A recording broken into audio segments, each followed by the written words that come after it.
메소포타미아의 많은 도시를 사르곤 대왕이 지배하고 있을 때 그 도시 중에 우르라고 하는 도시가 있습니다.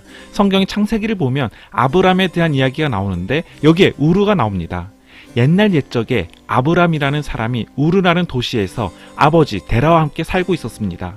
아브람은 상인인 아버지를 도와 장사를 했고 그들은 금이나 구리, 오색 빛깔의 천이나 계피나 소금 따위를 사고 팔았습니다. 그들은 우르에서 장사를 해서 크게 성공하여 부자가 되었습니다. 아브람의 아버지 데라도 틀림없이 행복했을 것입니다. 메소포타미아의 우르는 상인들이 살기에 더없이 좋은 곳이었습니다. 우르는 유프라테스 강둑 바로 옆에 자리 잡고 있어서 상인들은 배에 짐을 싣고 다른 도시로 운반할 수 있었습니다. 그러던 어느 날 데라는 이웃 도시인 바빌론에 대해 떠도는 무서운 소문을 듣게 되었습니다. 바빌론이 자체의 군대를 가지고 있으며 바빌론의 왕이 자신의 왕국을 건설하고 싶어 한다는 것입니다. 그러니까 바빌론이 조만간 우르를 공격해 점령할지도 모른다는 것이었습니다. 전쟁이 발발하면 전 재산을 잃을 수도 있고 생명도 당연히 위협을 받을 것입니다. 그래서 데라는 어떻게 하면 좋을지 고대 메소포타미아의 신들에게 물었습니다. 그 중에서도 그는 특별히 우르를 지켜주는 달의 신에게 제물을 바쳤습니다. 데라는 우르에서 가장 큰 지구라트로 가서 달의 신에게 악으로부터 자신을 지켜달라고 기도했습니다. 지구라트는 고대 메소포타미아의 신전으로 제사장이 꼭대기에 올라가 신에게 제물을 바칠 수 있도록 사방의 계단으로 이루어진 독특한 피라미드입니다. 결국 데라는 바빌론이 우르를 공격하기 전에 가족을 데리고 떠나기로 결심했습니다. 그는 아브람과 아브람의 아내 사레를 데리고 더 살기 좋은 곳을 찾아 떠났습니다. 그들은 그렇게 정착할 도시를 찾아 유프라테스 강둑을 돌아다니다가 마침내 메소포타미아 북쪽에 위치한 하란이라는 도시에 도착했습니다. 데라는 그곳이 무척 마음에 들었습니다. 하란은 장사하는 사람들이 모이는 부유한 도시였고 그곳에 살고 있는 사람들도 달의 신을 숭배하고 있어서 데라는 그곳이 믿음직했고 살기에 딱 좋다고 생각했습니다. 데라와 그의 아들, 며느리는 하란에 정착해 다시 장사를 시작했습니다. 아브람은 아버지 데라가 번 돈으로 양과 염소 그리고 소를 사서 키웠습니다. 가족 모두가 합심하여 살림을 잘 꾸렸습니다. 그러나 나이가 많은 데라는 하란으로 온 지 얼마 안 돼 세상을 떠나고 말았습니다. 그렇게 아브람은 가장이 되었습니다. 아버지 데라의 장례를 치른 후 어느 날 밤 아브람은 어둠 속에서 산책을 하고 있었습니다. 그는 울타리에 팔을 얹은 채 양과 염소의 울음소리를 들으며 그는 농사일을 계속할지 아버지처럼 사업을 해야 할지 고민을 했습니다. 어쩌면 친척들이 있는 우르로 다시 돌아가야 할지도 모르겠습니다. 그래서 그는 어떻게 해야 할지 달의 신에게 물어볼까? 아니면 다른 신을 찾아가 볼까? 생각했습니다. 그때 갑자기 어떤 목소리가 들려왔습니다. 아브람아. 그가 주변을 둘러보았지만 아무도 없었습니다. 누구세요? 당신 어떤 신이십니까? 그러자 목소리가 말하길 나는 유일신이며 나 외에는 다른 어떤 신도 존재하지 않는다고 합니다. 그래서 어쩌라고 아브람이 생각하고 있을 때 목소리가 다시 말합니다. 너는 하란을 떠나 내가 지시할 땅으로 가라. 그곳은 아브람과 그의 자녀들에게 신이 약속한 땅이라고 합니다.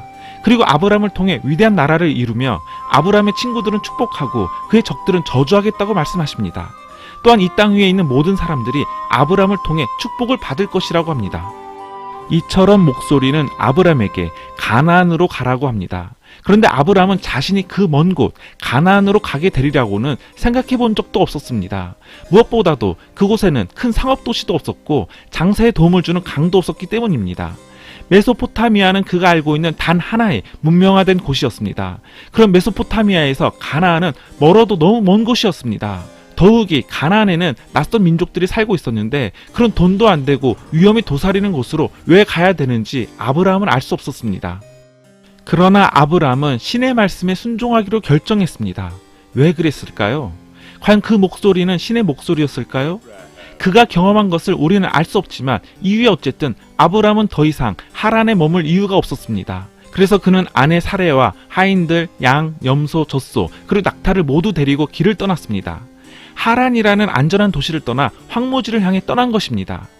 마침내 그들은 가나안에 도착했고 그곳에서 다시 신의 목소리가 들려옵니다. 자신에게 복종하고 자신을 숭배하라고. 그러면 순수한 새 민족의 선조가 될 것이고 가나안 땅 모두를 아브람과 그의 후손들에게 줄 것이라고 합니다. 그들은 이름도 새로 받았습니다. 아브람은 많은 아이들의 아버지라는 아브라함으로, 사레는 모든 백성의 어머니라는 사라로.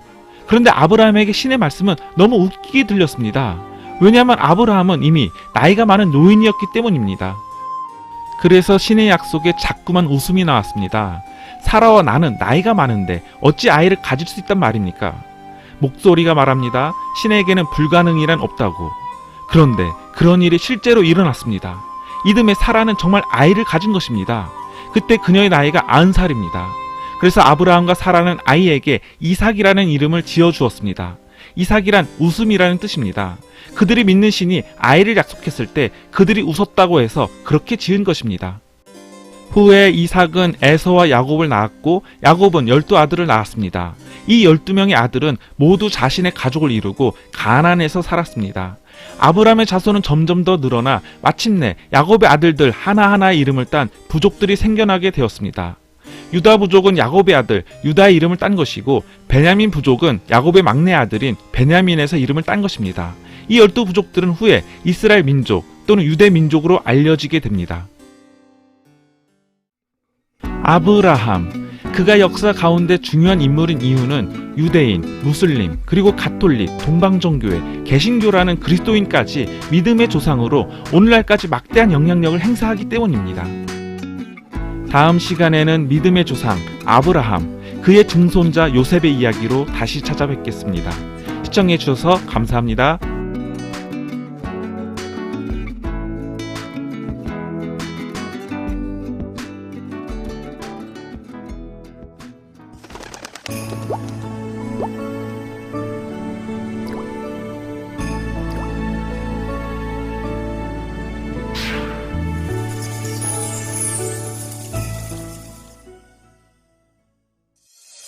좋아요와 구독 잊지 마세요. 개굴개굴